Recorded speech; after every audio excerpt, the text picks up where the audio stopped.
Welcome to the 27th episode of Dividend Investing Insights, your go to source for all things dividend investing.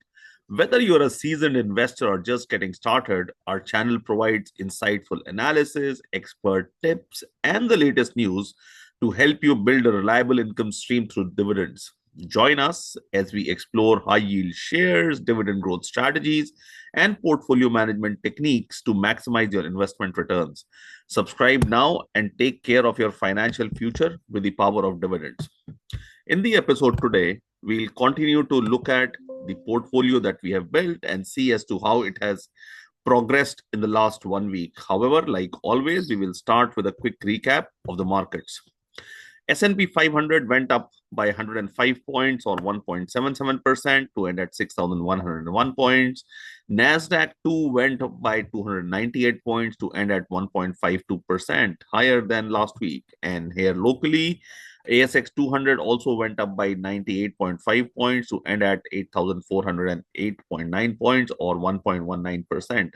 However, as I've always said, share prices and stock markets will go up and down all the time. However, you as an investor should invest in companies that have the ability to pay dividends now and increase their dividends in future. Anyway, let's look at as to how our portfolio is performing. However, before that, a quick recap of the portfolio. The first stock we had bought was KDP 50 at 37.46, JP Morgan Chase 10 at 210.5, AT&T 100 at 21.91, CVS Health 30 at 60.3, and lastly Unilever PLC 33 shares for 61.32 for a total investment of $10,002.76. And this is what we had charted. We had taken 10,000 US dollars and see how it tracked over a period of time. Now let's see how the market has been performing. How has these stocks been performing? KDP is trading at 31.15 for a portfolio value of 1557. JP Morgan Chase is currently trading at 264.84.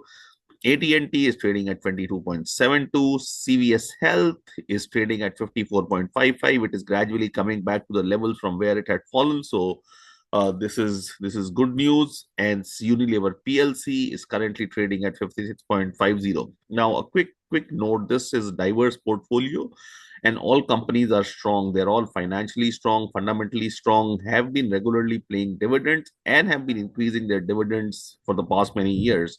Well, anyway, this gives us a portfolio value of 9978. However, that's not all.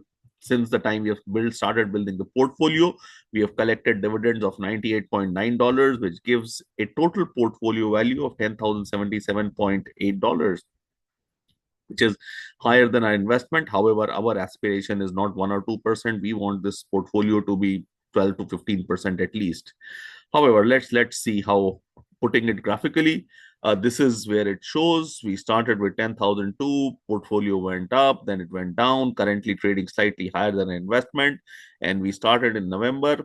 This is probably roughly 3 months. So the real test would be where this portfolio is, probably 6 to 8 months, and whether it is trending in the right direction or not would be the test. Now, viewers, today, what we would do is I would take you through another concept which is called a simple moving average. Now, this is something that we have not done in the past, and one of the investments that we have, which is KDP, has been falling steadily, not showing signs of recovery. So putting it graphically, this is the share price since 4th of December, and as you see, this was 33.5, currently at 31 point something, between 31.1 or 31.2. However, it has been steadily falling.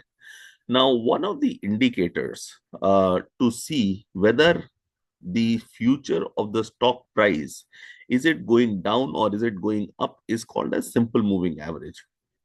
What we would do is we would plot a 20-day simple moving average across this, and this is what you see in the orange line.